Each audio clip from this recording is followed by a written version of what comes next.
Ayah saya almarhum adalah pensiunan Angkatan Udara. Dan pensiunan Angkatan Udara pangkatnya pun nggak tinggi, hanya kapten.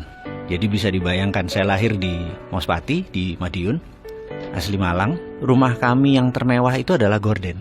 Karena kami tidak punya perabotan, jadi gordennya dimahalin supaya dilihat orang bagus. Di dalamnya kursi pun nggak punya gitu ya. Nah, masa-masa lagi disebut susah, sebenarnya kalau dirasakan ya nggak juga gitu ya. Karena hampir tiap hari ketawa juga tuh gitu ya. Makan apa adanya juga kita seru-seru aja. Jadi sebenarnya kata susah tuh sebenarnya nggak ada gitu ya. Dan jalan seperti biasa. Tapi ada moral lesson atau pelajaran yang saya dapat dari almarhum ayah saya adalah terpaksa nyambi kan. Jadi selesai kerja jam 2 itu nyambi, pakai truk tentara itu ke Cepu nganter tembakau. Ya memanfaatkan peluang-peluang usaha gitu ya. Nah pada saat itu saya ikut ayah saya masih 4 tahun, 5 tahun di samping. Dan disitulah kesempatan saya belajar pelajaran bisnis Jawa. Yang itu saya pakai untuk disertasi saya waktu sekolah dulu. Akhirnya saya menggunakan metode ini. Jadi ada ternyata untuk makmur itu katanya nanti Indonesia gemah rimpah rojinawi ijo royo royo itu ada kata toto tentrem kertora harjo gitu ya. Jadi untuk kertora harjo itu kita harus tentrem gitu. Nah untuk tentrem itu kita harus noto. Nah noto itu kan manajemen gitu ya. Dalam bahasa manajemen adalah getting things done through other people, menyelesaikan masalah melalui orang lain. Ternyata di Jawa itu melalui almarhum ayah saya cerita bahwa di Jawa itu toto itu ada 6 step, yaitu toto, titik, titis, tetek, tutuk, tuntas gitu. Nah, pelajaran itulah yang selalu saya teringat sampai saat ini di kepala 5 usia saya ini.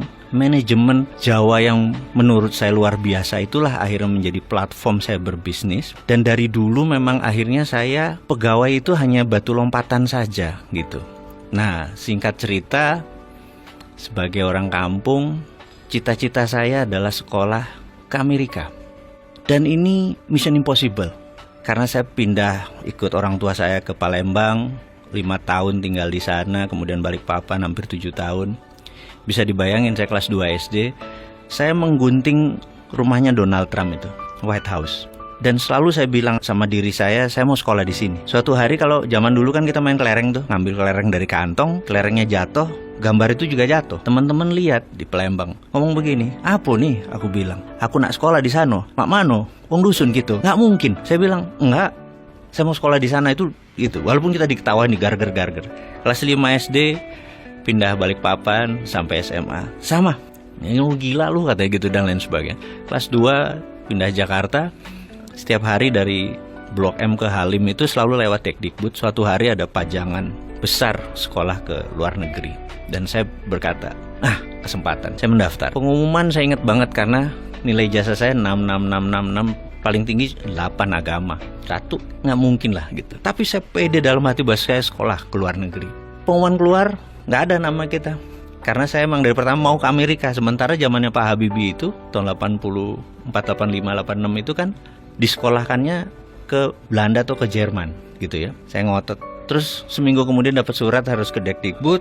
Hadirlah kita ke tempat itu dan dikatakan, kamu kurang ajar, kamu ngerusak tugas saya, kamu bahasa Inggris nggak bisa, matematik jelek semua, tapi mau ke Amerika, ngimpi kamu gitu. Dan dimarahi. Intinya setelah 15 menit dia marah, kamu berdua berangkat ke Amerika. Kaget gitu. Karena rupanya ada 6 tempat ke Amerika yang daftar cuma kalian berdua. Jadi bagi saya itu banyak moment of greatness bahwa kata siapa harus punya uang yang banyak, kata siapa harus punya sekolah pinter-pinter amat gitu. Yang penting adalah ya bondo nekat gitu loh, pede aja dan nggak pernah ngerubah mimpi.